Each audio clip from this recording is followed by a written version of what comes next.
오병이어 이 복음서에 모두 다 기록되어 있는 기사입니다. 어떤 거는 없는 기사도 있거든요. 근데 이것은 다 기록, 마태마가 누가 요한에 다 기록되어 있는 것으로 봐서 저자가 다 다른데도 불구하고 이것을 기록한 것은 이 사건이 굉장히 중요한 사건이구나, 예수님에게 있어서. 그리고 예수님을 드러낸 아주 상징적인 사건이구나라는 것을 알 수가 있는 것이죠.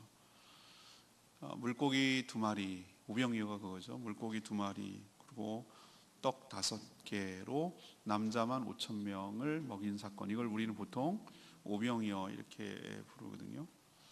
근데 이 본문을 우리는 지난 월요일 날 이제 묵상을 했어요. 근데 이런 기적이 한 번만 있었을까? 아니에요. 어제 토요일 날 묵상한 본문은 비슷합니다만 이번에는 이제 떡이 2개가 더 증가가 돼서 칠병이어의 기적이 있었어요.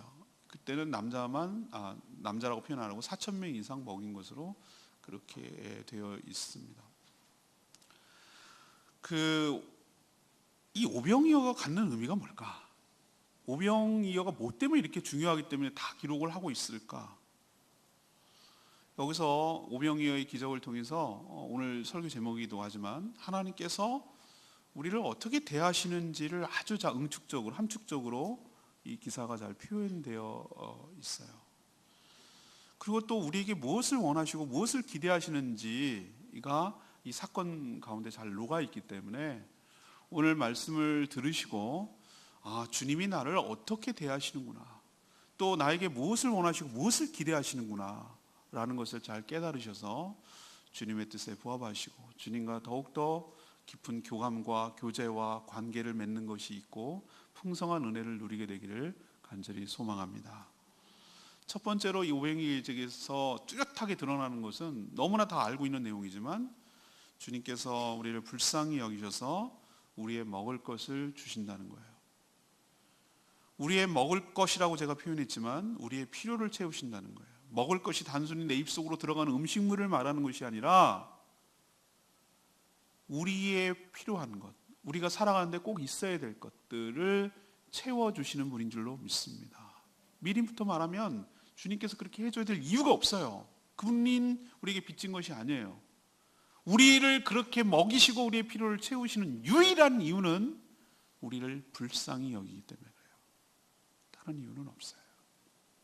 우리도 주님의 긍휼함, 그 긍휼함을 입을 때 우리가 살아가게 될 줄로 믿습니다.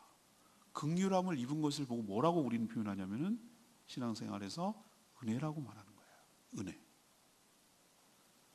오늘 스토리를 다 길어서 읽지 않았지만 30절 보면은 제자들을 사도로 전도훈련을 보낸 것을 알 수 있어요. 그래서 2명씩 짝지어가지고 전도 실습을 끝나고 돌아왔어요. 그래서 막 예수님께 보고하는 거예요. 무슨 일이 있었어요? 무슨 일이 있었어요? 이렇게 했어요. 근데 잘했어. 자, 넥스트. 다음은 이 훈련이야. 이렇게 예수님이 하지 아니하시고 오늘 31절에 보니까 너희는 따로 한적한 곳에 가서 잠깐 쉬어라 라고 일종의 뭐죠? 휴식을 주는 거예요. 주님은 우리를 막 뿌려먹는 분이 아니고 우리가 기계가 아닌 것을 아시고 주의 일을 한다고 하지만 때로는 휴식도 주시고 다시 충전하게 하시고 이것이 정상적이고 건강한 삶이라는 것을 우리에게 가르쳐줘요. 그래서 예수님이 직접 한적한 곳으로 배를 타고 육로로 다니면 사람들이 다니니까 몰려드니까 그래서 한적한 곳으로 휴가를 제자들과 지금 잠시 쉬러 가는 거였어요. 가는 중이에요. 근데 갈릴리 호수에서 이렇게 지나가는 배를 보고 사람들이 한눈에 알아본 거예요. 예수님이다. 제자들이다. 예수님은 배를 타고 참 미끄러지듯 가는데 사람들은 어떻게 합니까? 막 해안가를 따라서 예수님을 가는 길을 따라가고 있는 거예요. 그 느낌 아시죠? 우리도 해안가를 가고 있는데 배로 막 쫓아오는 거예요. 막 달려오는 거예요. 오늘 달려온다고 그랬어요. 사람들이 33절에 보니까 모든 고을 막 소문을 듣고 모든 고을로부터 그곳에서 뭐예요? 달린다고 했어요. 달려서 예수님이 어디쯤 딱 도착할 거라는 걸 간파하고 거기서 딱 기다리고 있는 거예요.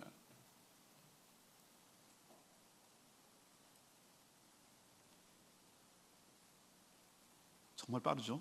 기민한 대응과 반응이에요. 여러분 만약에 예수님이라면 어떻게 하시겠어요? 이런 상황이 딱 되면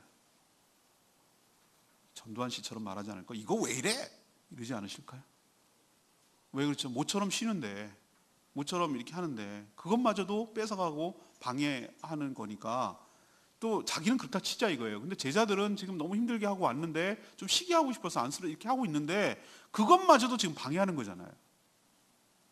이러지 마세요. 오늘은 좀 안 됩니다. 죄송합니다, 여러분. 좀 떠나주세요. 이렇게 얘기하지는 않을 거예요. 저 같으면 그랬을 것 같아요. 화낼 법도 한데, 좀 짜증날 법도 한데 예수님은 그들을 어떻게 대하시는지 오늘 말씀을 통해서 알 수 있어요. 예수께서 오늘 읽은 말씀이 첫째 말씀이 34절입니다. 예수께서 나오사 자기를 기다리고 있는 큰 무리를 보시고 목자 없는 양 같음으로 인하여 불쌍히 여기사, 목자 없는 양처럼 불쌍히 여겨주시는 마음이 주님의 마음인 줄로 믿습니다. 내 휴식을 방해하고 내 여유를 방해하고 내 제자들을 좀 챙겨주려고 하는 것들을 방해하고, 그럼에도 불구하고 저렇게 내달려서 저렇게 빨리 기민하게 움직이고 눈치 빠르게 움직이고 자기를 찾는 자들을 짜증내지 아니하시고 불쌍히 여겨주시는 마음이 주님의 마음이고, 이 마음 때문에 우리의 피로가 채워지는 줄로 믿습니다. 목자 없는 양처럼. 저 사람들이 오죽하면 저럴까? 다른 대안이 없고 이것만이 복음이고 이것만이 희소식이고 이것만이 내가 살 길이고 해결 방법이 없으니 주님을 저렇게라도 찾고 뛰고 달려서라도 주님을 만나고 싶어하는 저들을 귀찮아하고 내치지 않고 불쌍히 여겨주시는 그 마음 때문에 우리가 오늘도 살고 있는 것이고, 이 마음 때문에 우리의 필요를 주님이 채워주시는 줄로 믿습니다. 근데 이게 한 번만 그런 게 아니었어요. 이런 궁핍함, 이런 결핍이, 굶주림이 계속 우리 사이에서는 일상화된다는 것을 이 칠병이어의 기적에서도 나타나요. 잠시 거기 접어두고 8장 한번 가보세요. 8장. 마가복음 8장, 어제 묵상한 내용입니다. 8장 1절에 보면은 이런 표현이 있어요. 오병이어의 기적, 칠병이의 기적을 지금 서로 대조해 가면서 보여주는 겁니다. 8장 1절에 보면 그 무렵 또 라는데 저는 동그라미 쳤습니다. 또 큰 무리가 있어 먹을 것이 없는지라. 그러니까 이들이 어땠다는 거예요? 이 배고픔이 굉장히 일상적으로 일어났다는 것을 알 수가 있는 것이죠. 우리가 어르신 연세 드신 분들은 다 뭐 그 얘기를 하고, 뭐 보릿고개가 어떻고, 뭐 솔나무 껍질을 100개 먹었느니, 뭐 촉은 뭐 이런 얘기를 하시고, 또 일제시대 거치고 6.25 거치고 이런 기야 뭐 통일벼 얘기하고 맨날 그 얘기 하시더라고요. 어르신들 통일벼가 말이지, 그래서 우리가 먹는 문제를 해결됐느니 뭐 이러면서 가만 생각하면 우리 백성들이 이 먹는 문제를 해결한 게 몇십 년 오랜 되지 않는 얘기예요. 그 전까지는 정말 진짜 먹는 문제, 뭘 어떻게 뭐 문화를 창달하고 뭐 무슨 여가를 즐기 이런 개념이 아니라 진짜 먹는 문제가 해결이 안 됐다. 근데 당시 예수님 당시만 해도 실업자가 거의 60, 70%예요. 일한 뭐 무슨 일거리가 있는 사람은 30%도 안 돼요. 베드로 어부요? 무시하지 마세요. 선주예요, 선주. 나름 예수님 목수 무시하지 마세요. 요즘 건축업이고 나름대로 다 하는 굉장한 중소기업 사장님 같은 거예요. 먹는 문제가 해결이 안 돼. 그러니까 사람들이 보세요, 대낮인데도 예수님 우르르 쫓아다니면서 이렇게 다니는 거예요. 먹는 문제가 해결이 안 되니 건강이 유지될 리가 없고, 수명이 연장될 리가 없고, 평균 수명이 40이었고, 두 끼 먹으면 부잣집이었고, 이런 상황이에요. 굉장히 결핍되는 게 일상화되어 있어요. 근데 예수님이 그런 자들을 어떻게 대하십니까? 8장 다시 한번 읽겠습니다. 2절에 내가 무리를 뭐하노라? 불쌍히 여긴다. 여기도 똑같은 감정을 느끼는 거예요. 불쌍히 여긴다, 긍휼히 여긴다라는 것은 내가 창자가 끊어질 것 같다는 거예요. 어원적으로 보면은 우리도 애간장에 녹는다 그러잖아요. 애간장에 녹는다. 애가 뭡니까? 동태 먹을 때 알아요. 동태 애.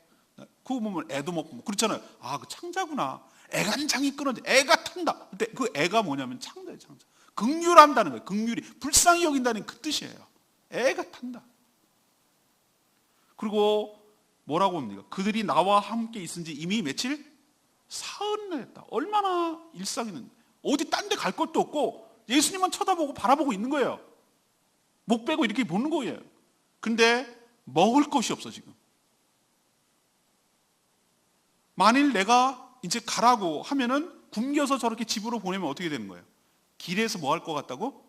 기진할 것 같다. 기진이 뭔지 아십니까? 우리는 경험해보지 못한 얘기예요. 기진이 뭐냐? 저 북한에서 고난의 행군할 때 1990년대 후반에 일어났던 일이에요. 먹을 게 없어서 사람이 길거리에서 쓰러져 죽는 거예요. 기절하는 거예요. 이걸 기진이라고 해요. 먹을 게 없어서 사람이 쓰러진다? 우리는 상상도 못할 일이죠.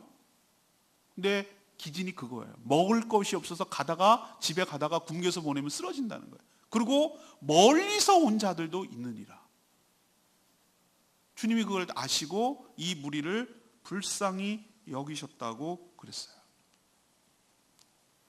사랑하는 여러분, 제가 이 먹을 것을 진짜 음식이라만 생각하면 안 된다고 그랬죠. 우리는 이 문제는 해결됐다고 그랬죠. 근데 사실 알고 보면 우리가 음식 때문이 아니라 다른 것 때문에 결핍되어서, 다른 것이 부족해서 이런 기아 상태가 계속 반복되고 있는 것이 우리의 삶의 모습이에요.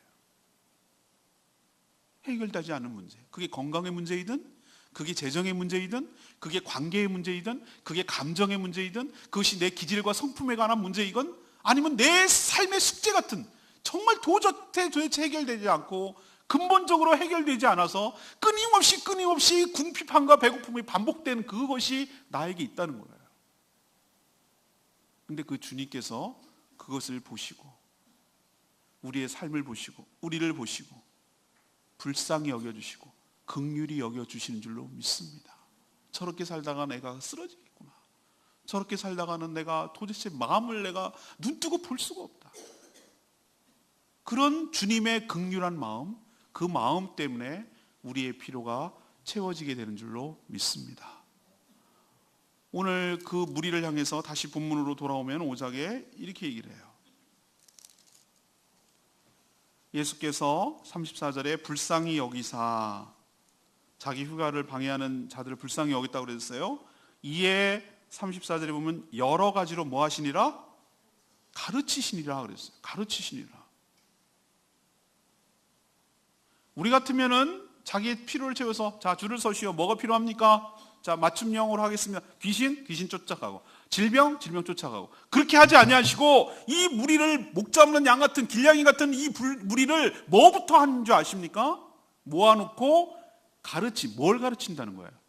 하나님 말씀을 전파하고 하나님 말씀을 가르치는 줄로 믿습니다. 가르치기 티칭의 개념입니까? 아니에요. 지금 무엇을 하고 있느냐면 예수님은 영의 양식을 채워주고 있는 줄로 믿습니다. 여러분 명심하셔야 돼요. 우리는 영육으로 구성되어 있는데 사람들은 자꾸 이 몸의 음식만 생각한단 말이에요. 내 영이 굶주려가고 있고 내 영이 거의 기아 상태에 있는지를 까맣게 몰라요. 사람은 내 영혼이 잘된 같이 내가 범사에 잘 된다고 그랬어요. 내 영혼이 잘 돼야 육신이 잘 되는 거예요. 이건 서로 연결되어 있어요. 육신이 피폐하면 몸에도, 영혼에도 영향을 받아요. 영혼이 피폐하면 그것이 육신에도 영향이 간단 말이에요. 이걸 우리 서로 상호적으로 밀접하게 연관이 있어요. 한 인간이라고 말할 때 영과 육이 같이 가는 거예요. 예수님은 무엇부터 하십니까? 육신의 필요부터 채웁니까? 아니요. 그 영혼의 필요부터 채우시고 영적으로 기아 상태에 있는 자들에게 말씀으로 먹이시고 그 영혼을 충분히 말씀으로 채워주시는 주님이신 줄로 믿습니다. 우리가 무엇부터 채워져야 됩니까? 무엇부터라는 걸 여러분 중요합니다. 음식부터 채워집니까? 아니요. 그럼 배부른 돼지가 됩니다. 그렇게 채워지지 않냐고 우리의 영의 양식을 채우시는 그 주님을 주목할 필요가 있습니다.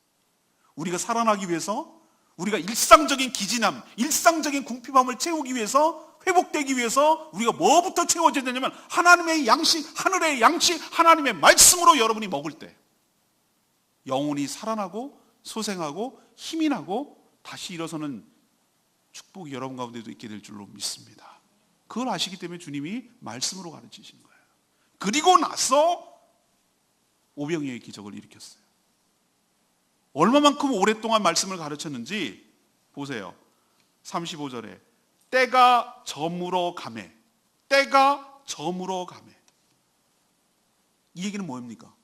주님께서 말씀을 가르치기 시작했는데 얼마나 기진하고 힘들어하고 그런 말씀을, 생명의 말씀을, 하늘의 양식을 들어보지 못한 사람들이 얼마나 영적으로 굶주려 있었으면 이들을 가르치는데 한두 시간 갖고 된 게 아니었어요. 날이 저물 때까지.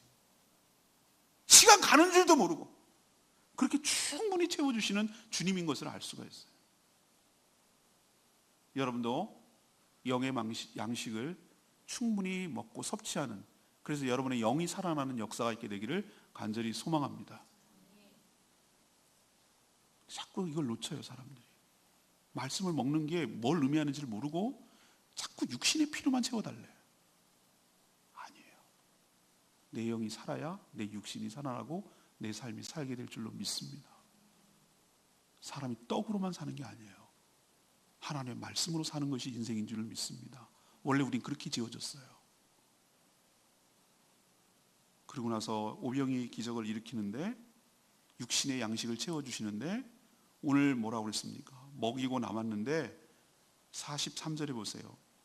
42절에 다 배불리 먹고 다 배불리 먹고 모든 사람에게 나눠주. 넌 안 돼, 넌 돼, 넌 안 돼. 애는 빠져, 여자는 빠져. 아니, 모든 사람에게 나눠주며 다 배불리 먹고 먹을 수 있을 만큼 다 먹고 남은 떡 조각과 물고기를 12바구니에 차게 거두었으며. 아멘입니까? 이 얘기는 뭘 우리에게 얘기해 주시는 것이에요? 흥분의 가족처럼 매 맞아 갖고 와가지고 맥값으로 받아와가지고 주막에 가가지고 부침개 한 덩어리 사왔는데 애들은 주렁주렁 나가지고 막 이만큼 모여 있어. 왜 가난한 집은 애들이 많은지 모르겠어. 많아. 그러면 얘들아 우리가 나눠 먹어야지. 이렇게 자르는데 얘들이 바글바글 모여. 또 한 번 자르고 또 많아. 이렇게 자르고 이렇게 많아. 또 이렇게 자르고 그러면 많아. 조금씩 나눠 먹는. 주님은 그런 분이 아니라 배고프니 한 판 더 먹을 수 있을 만큼 다 먹어. 피자 먹을 수 있을 만큼 한 판 더 시켜 먹어. 먹고도 다 먹고도 충분히 먹고도 남을 정도로 우리의 필요를 채워주시는 분인 줄로 믿습니다. 찔끔 아쉬운 거지 뭐 먹다 만 것처럼 그렇게 주님이 우리의 필요를 채워주시는 분이 아니고 우리가 할 수 있을 만큼, 섭취할 수 있을 만큼 충분히 넌 안 돼, 넌 돼 소외시키는 분이 아니고 누구나 주님께 나온 자들은, 불쌍히 여김을 받은 자들은 누구나 충분히 먹을 수 있도록 필요를 채워주시는 고마우신 분인 줄로 믿습니다. 주님이 그렇게 해야 될 이유가 있다고요? 없어요. 빚진 거 없습니다. 책임도 없습니다. 왜 그렇게 해야 되죠, 주님이? 이들은 지네가 맞잖아요. 자기가 먹으면 자기가 책임져야 되는 거 아닙니까? 우리 상식으로 하면은 그렇지 않아요. 고향으로 치면 우리는 길냥이 같은 존재예요. 우리 교회 주변에도 가끔 주인이 바뀌긴 하지만 항상 돌아다니는 애가, 시커먼 애가 맨날 돌아다니는, 이번에 또 바뀌었대 주인이. 얼룩얼룩한 놈들이 딱 버티고 뭐 있고 그래.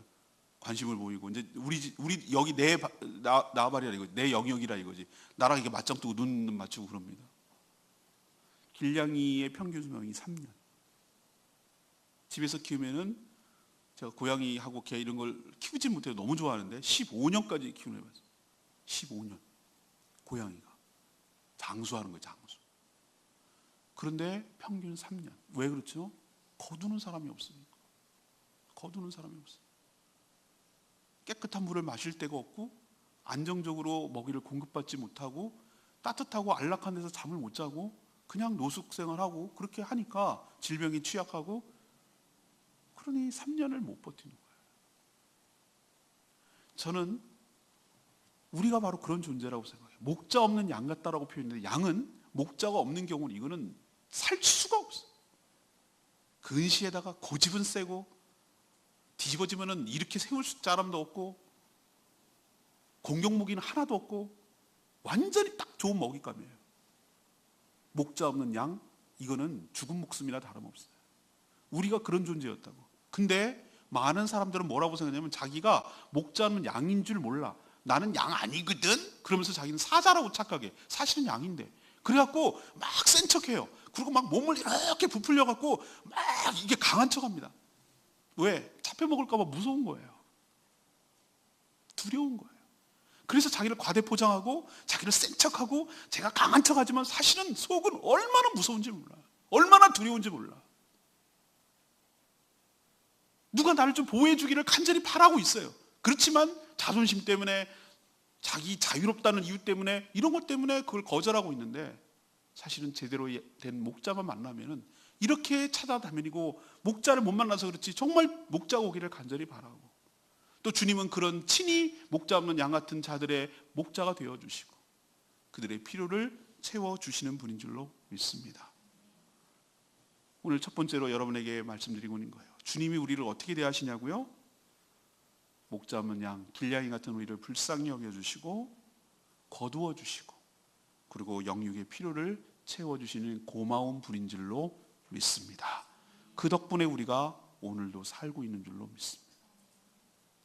두 번째 얘기는요, 우리에게 원하시는 것이 있어요. 우리 보고 먹을 것을 주라고 얘기하세요. 이번에 타겟은 제자들입니다. 첫 번째는 목자 없는 양같이 쫓아다니는 무리들이 대상이었다면, 이번에는 주님의 제자들을 대상으로 얘기하고 싶은 게 있어요. 우리는 무리이기도 하고 또 주님의 일꾼이고 제자이기도 하기 때문에 그래요. 예수님께서 황당한 명령을 해요. 제자들이 조언할 수 있는 건 이거였어요. 주님, 날이 저물었습니다. 여기가 빈들입니다. 허벌판입니다. 이들을 빨리 해산시켜서 각자 골로 가가지고 먹을 걸 스스로 알아서 해결하도록 하죠. 이게 굉장히 맞는 얘기입니다. 보내죠. 그랬더니 예수님 뭐라고 37절에 얘기하세요? 너희가 먹을 것을 줘라. 만약에 여러분이 현장의 제자들이었다면 여러분 뭐라고 얘기하시겠어요? 저는 알아요. 내가 어떻게 반응할지. 말이 되는 소리를 해야지. 저는 이렇게는 안 했을 것 같아요. 지금 주님, 지금 제정신으로 지금 그걸 말이라고 하시는 겁니까? 이렇게 얘기했을 것 같아요. 나라도. 제자들은 당연히 합리적인 사고를 하죠. 오늘 뭐라고 얘기합니까? 37절에 우리가 가서 200데나리온의 떡을 사다 먹이리까? 이렇게 말하는 것이, 이게 지극히 합리적인 말이에요. 뭐가 문제입니까? 첫 번째, 아니 이 사람들을 다 먹이려면은 돈이 어디 있어요? 돈이 200데나리온이라고 말하는 것은 뭔지 아세요? 1데나리온은 하루 노동자 일당. 사람마다 뭐 승연공에 따라서 많이 차이가 있지만 만약에 10만 원씩 받는다 그러면은 이건 200일치거든요. 그러면 사람들이, 우리나라 사람들이 어떻게 합니까? 주말에 쉬죠. 토, 일, 휴가 들어가죠. 명절 뭐 이런 거 다 빼죠. 그러면은 200데나리온이라는 얘기는 한 사람의 노동자의 1년 연봉이에요. 연봉. 200일치 일하는 거니까. 이 돈이 어디서 나옵니까? 자, 있다고 칩시다. 좋아요. 200데나리온 있다고 칩시다. 이 돈 가지고 어디서 삽니까? 요즘처럼 무슨 마트 쫙 깔려 있어가지고 빵 코너, 음식물 코너 싹 쓸어와가지고 다 모아 얹는 것도 쉽지 않고, 그런 빵을 만들어 우리를 대비해서 만든 이 엄청난 사람들의, 남자만 5,000명이라 그러면 여자 어린이까지 하면 적어도 2만 명으로 추정되는데 최소한 10,000명 이상은 될 거란 말이에요. 그러면 이 사람들을 어떻게 많은 빵을 사올 것이며, 그리고 어디서 살 거며, 이 사람들을 먹일 수나 있겠으며, 어떻게 수송해 올 거며, 어떤 식으로 나눌 거며, 누구는 주고 누구는 어떻게 할 거며, 이 보통 문제가 아니란 말이에요. 당연히 이런 대답 나오는 거죠. 근데 주님께서 어떤 말을 했을 때 주님께서 억지를 부리고 황당하고 말도 안 되는 얘기를 해본 적이 있습니까? 주님께서 말할 때는 어떤 의도가 다분히 깔려 있고 이것이 실현될 수 있는 말이기 때문에 이 말을 하는 거예요. 실현됐어요. 결국은 제자들이 이들에게 나눠주고 있으니까. 주님께서 원하시고 주님께서 기대했던 것은 이거였을 거예요. 주님, 저들을 먹일 수 없지만 주님께서는 행하실 수 있습니다. 주님, 우리가 어떻게 할까요? 라는 말을 기대했을지 몰라요. 사랑하는 여러분 보고 다 하라는 얘기 아닙니다. 여러분에게 이 질문을 하고 여러분의 어떤 프로젝트가 있고 여러분의 어떤 필요를 보고 여러분이 하라고 그랬을 때 하나님께서 여러분들에게 기대하는 반응은 이겁니다. 주님, 알겠습니다. 주님의 뜻이 그러한데 주님, 우리가 어떻게 할까요? 주님 어떻게 하기를 원하십니까? 라고 되묻고 믿음의 소리라고 믿음으로 하나님께 기도하고 믿음으로 하나님께 아뢰고, 그런 태도가 우리에게도 있어야 될 줄로 믿습니다. 우리 보고 하라는 거 아니에요. 없는 것 만들어내려고 하지 않았어요. 주님께서 오늘 뭐라고 했습니까? 너희에게 떡이 몇 개나 있는지 가서 보라는 거예요. 없는 것 갖고 너희들이 만들어내 라는 것이 아니라 너희들이 있는 게 뭔데 그것부터 가져와. 아무리 작은 것이라도 주님 손에 닿기만 하면, 주님 손에 붙들리기만 하면, 주님 손을 거치기만 하면 놀라운 역사가 시작될 줄로 믿습니다. 우리는 우리가 갖고 있는 작은 것부터 안 된다고 합리적으로 계산해요. 이거 갖고 되겠어요? 어린이 도시락 같은 이 조그마한 거 갖고 뭐가 되겠어요? 라고 하는 것이 우리들의 합리적 사고예요. 우리들의 합리적 사고 때문에 주의 역사를 경험하지 못할 때가 훨씬 더 많아요. 어떤 것이든지 작은 것이라도 주님 손에 붙들려서 취해지면, 그리고 믿음으로 순종하면, 한 발 한 발 내디디면 주님께서 역사를 일으키시고 기적을 창출하시고 새로운 일을 행하실 줄로 믿습니다. 믿음으로 한 발 내딛어야 되는 거예요. 말도 안 되는 거예요. 모든 일은 다 말도 안 되는 일이었어요. 홍해를 가를 때도 말도 안 되는 일이었고, 모든 게 우리가 눈으로 보면 말이 안 되는 거예요. 우리는 늘 말이 안 된다는 이 불신, 이것도 일종의 믿음인데, 이 믿지 못하는 이 믿음 때문에 하나님께 내어드리지 못하고 순종하지 못하고, 그래서 우리 삶에는 기적이 없는지도 몰라요. 모든 기적의 출처는 하나님이신 줄로 믿습니다. 모든 시작점은 주님이 하시는 거예요. 우리는 뭐 하는 겁니까? 우리는 기적을 돕는 자들이고 기적을 통로예요. 베푸는 통로에 불과해요. 제자들이 뭘 했습니까? 떡을 만들어냈습니까? 물고기를 만들어냈습니까? 아니요. 만들어내는 분은 주님이에요. 만들어낸 주님이 만들어낸 것 가지고 우리 뭘 하는 거냐면은 나누고 섬기고 베풀고 서빙하는 거예요. 돕는 거예요. 도움이에요. 근데 현상적으로 보면 예수님의 말이 맞았어요. 너희가 먹을 것을 주고 있는 거예요, 지금. 그 말의 의도였어요. 사랑하는 여러분, 오늘 두 번째로 제가 여러분에게 드리고 싶은 말씀은 그거예요. 우리 삶에도 기적이 일어날 건데, 일어납니다. 저는 확신합니다. 일어나는데 왜 기적이 일상화되지 못하고 왜 기적이 안 일어나는 것처럼 보이냐면은, 문제는 주님이 무능해서도 아니고 주님이 없어서도 아니고 주님이 우리와 함께 하지 않아서도 아니에요. 진짜 장애물은, 진짜 문제는 우리의 믿음 없음이에요. 우리가 스스로 막는 거예요. 안 된다니까요. 택도 없는 소리라니까요. 말이 되는 소리를 좀 하세요. 이게 가능하다고 보세요? 이거는 안 된다니까요. 라고 스스로 하나님을 제한하고 하나님을 막아서고 하나님을 못하도록 방해하는 요소가, 걸림돌이 나예요. 우리 불신하는 우리예요. 우리. 주님께서 없는 것 만들어내라고 하지 않으세요. 여러분 뭐가 있느냐고 물어요. 너희에게 떡 몇 개가 있느냐고 물어요. 너가 갖고 있는 것을 뭐냐고 물어요. 그것을 주님께 내어드리면, 이거 갖고 되겠어요? 애들 장난감 비스킷이지? 코끼리 비스킷이지? 아니, 너희에게 뭐가 있는지를 주님께 내어드리는 거예요. 헌신하는 거예요.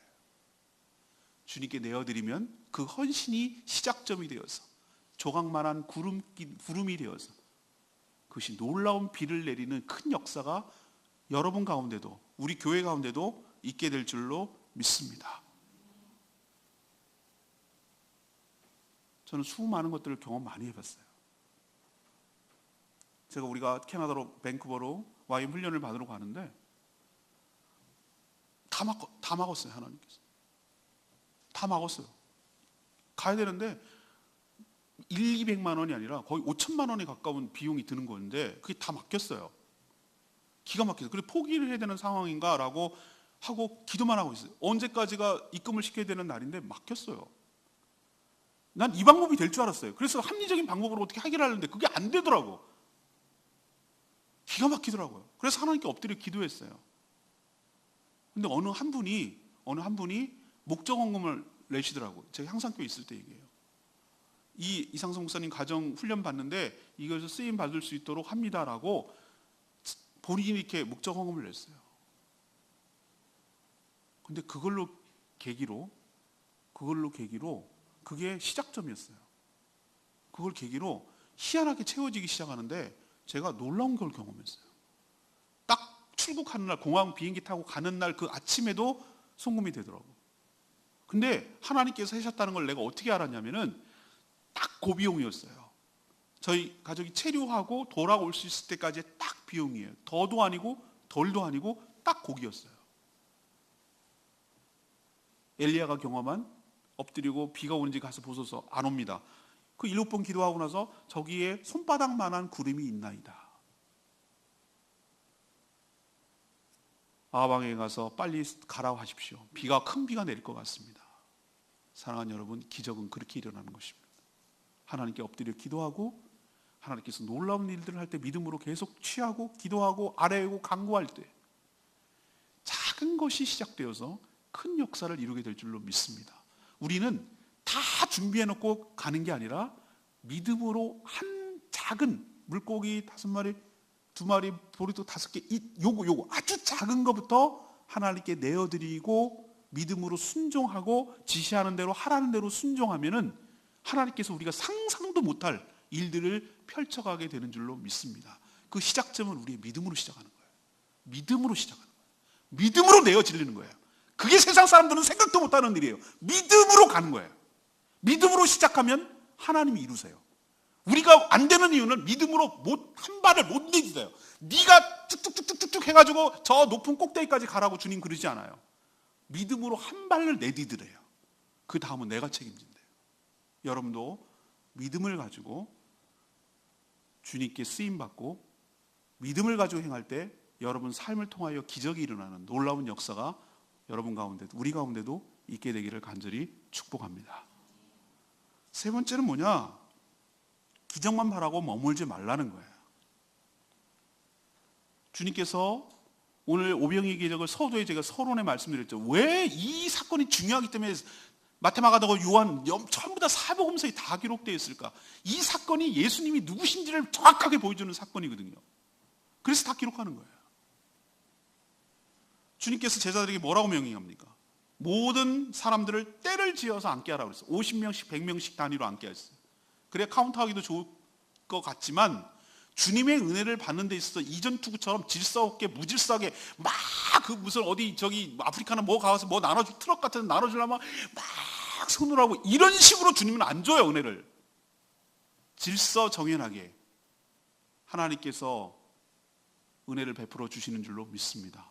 그렇게 하려고 이렇게 하는 거예요. 막 악기처럼 막 이렇게 달려들게 하지 않아요. 충분히 줄 것을 알기 때문에 믿음으로 기다리면 되는 거예요. 그렇게 하셔요, 하나님께서. 근데 저는 오늘 이 마가가 의도적으로 쓴 표현이 있다고 생각해요. 그게 바로 뭐라고 합니까? 39절에 때를 지어 어디에 앉게 하셨다고요? 푸른 잔디 위에 앉게 하셨다. 아니 그냥 빈들이라며요. 그냥 앉았다라고 표현해도 되잖아요. 근데 왜 푸른 잔디라고 그랬을까? 예, 그냥 정말로 푸른 잔디일 수도 있어요. 저는 이스라엘 갔더니 남쪽과 북쪽의 차이가 엄청나더군요. 남쪽은 그 사막과 비슷해요. 근데 북쪽으로 가면 갈수록 정말로 초지가 있고 꽃이 피어있는 들판이 있어요. 그 양귀비 꽃이더라고요. 너무 빨갛고 너무 예뻤어요. 그 위에 가니까 어머 바산의 암소라고 하더니 정말로 골란고원에는 살찐 소들이 초장에서 놀고 있더라고요. 희한한 건 많이 해요. 사과, 가이샤라 빌립보에 갔더니 사과가 주렁주렁 사과나무 보고 깜짝 놀랐어요. 물이 막 흘러가는 게 넘쳐나는 게 막 난리야. 푸른 초장, 쉴만한 물가, 뭐가 떠오릅니까? 시편 23편이 떠오릅니다. 다윗이 암송하고 고백했던 이 표현, 여호와는 나의 목자시니 내게 부족함이 없으리로다. 그가 푸른 초장으로 쉴만한 물가로 인도하시는도다. 아멘입니까? 마가는 이게 떠올리게 하고 싶었던 거예요. 주님이 누군지를 보여주고 싶었던 거예요. 시편 23편과 연결시켜서 다윗이 고백했던 그분이 나의 목자라는 것을 보여주고 싶었던 거예요. 우리들이 양이고 그분이 저분이 기적을 베푸는 희한한 분이 아니라 그분이 구약에 예언되어 있던 그분 바로 메시아구나, 우리의 목자구나라는 걸 보여주려고 푸른 잔디라는 말 썼다고 저는 생각해요. 또 있어요. 41절에 보면 예수께서 떡 5개와 물고기를 가지사 취했어요. 그리고 하늘을 우러러 그랬어요. 하늘을 우러러 축사가 뭐냐면은 하나님께 감사기도 드리는 거예요. 감사기도는 끝나고 드리는 게 아니에요. 시작하기 전에 드리는 거예요. 이게 믿는 사람과 안 믿는 사람의 차이예요. 하나님께서 놀라운 역사를 일으켜 주실 줄로 믿고 이것을 가시적으로 보여주시는 하나님께 감사하고 축사하는 거예요. 축사하고 떡을 나눴어요. 떼었어요. 그리고 제자들에게 주었어요. 그리고 나눠주게 했어요. 이 장면이 뭐랑 연상이 됩니까? 예수님께서 십자가 달리기 직전에 행하시는 성만찬, 우리가 가끔씩 우리가 행하시는 성찬식이 딱 떠올라요. 하나님께 우러러 감사하고 떡을 취하고 고기를 취하고 떼내고 나눠주고 먹게 하고, 이 장면을 통해서 예수님이 누군지를 보여주시는 겁니까? 바로 구약에 예언되어 있던 메시아 그리스도 구주임을 보여주는 장면인 줄로 믿습니다. 이게 바로 예수님이 누구신지를 보여주는 사건이기 때문에 오병이의 기적이 이렇게 중요한 거예요. 근데 이 기적 후에 예수님이 독특한 행동을 취하세요. 즉시 45절에 재촉해서 제자들을 배를 타고 가라고 그래요. 베세다 쪽으로 건너편 가게 해요. 그리고 혼자 남아서 무리를 해산시키는 것을 볼 수 있어요. 해산하는 중에 가래요, 제자들 보고. 그리고 본인은 46절에 작별하신 후에 기도하러 산으로 가셨어요. 왜 그러셨을까? 제자들이 기적 후에 여기에 도취돼서 여기에 남을까봐, 흥분할까봐, 그 인기가 자기에게도 영향을 미치고 자기가 마치 한 것처럼 착각하고 그 현장에 계속 머물러 있을까봐. 왜 무리를 해산하셨습니까? 요한복음에 보면은 예수님을 왕으로 옹립하려고 해요. 그래서 피하신 거예요. 왜 왕으로 옹립하려고 합니까? 예수님 하나 딱 붙들고 있으면 내 생계가 해결되거든. 계속 이런 식으로 먹을 것을 공급하여 준다면 내 먹고 사는 문제가 해결되거든. 그래서 이 기적을 계속 바라는 거예요. 이 계속을 계속 유지하고 싶은 마음이 있다는 것을 주님이 간파하셨어요. 제자들은 자기가 한 것도 아니면서 예수님의 옆에서 이게 거들어줬음에도 불구하고 마치 자기가 뭐 대단한 것인 양 착각을 하고, 뭐가 된 양 착각을 하고, 능력자나 된 양 착각을 하고, 그래서 거기 현장에 계속 잊지 못하게 하기 위해서 그랬어요. 오병이어의 기적도 그랬고요, 칠병이어의 기적도 똑같아요. 즉시 주님께서 이동하는 것을 볼 수가 있어요. 오늘 세 번째로 이 얘기를 통해서 여러분에게 들려주고 싶은 게 있어요.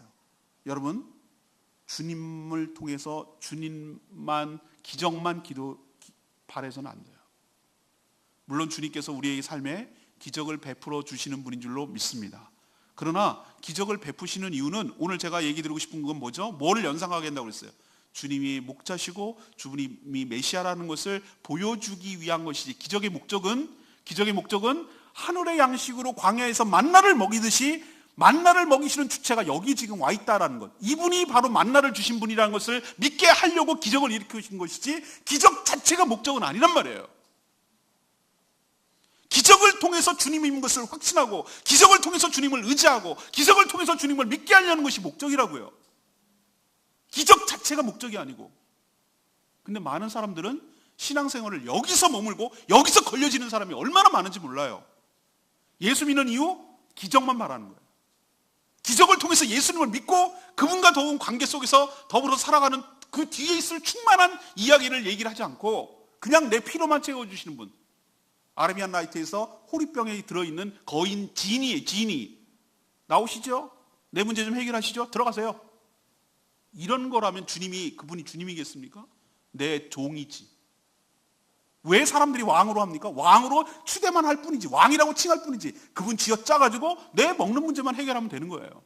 주님은 그거를 염려하시고 그런 것에 대해서 단호하게 거절하시는 거예요. 그리고 떠나시는 거예요. 그런 시험에 받을까 봐 기도하러 가시는 거예요. 여러분 삶에 주님은 일상적으로 기적을 베풀어 주시는 줄로 믿습니다.